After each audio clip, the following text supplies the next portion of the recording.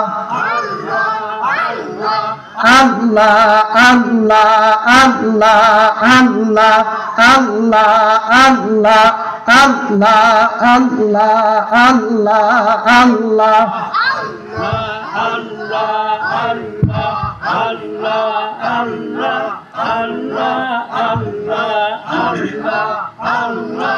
আল্লাহ আল্লাহ আল্লাহ আল্লাহ আল্লাহ ইউনুস তোমার নবী ছিল মাছেতে গিলিয়া ফেলল ইউনুস তোমার নবী ছিল মাছেতে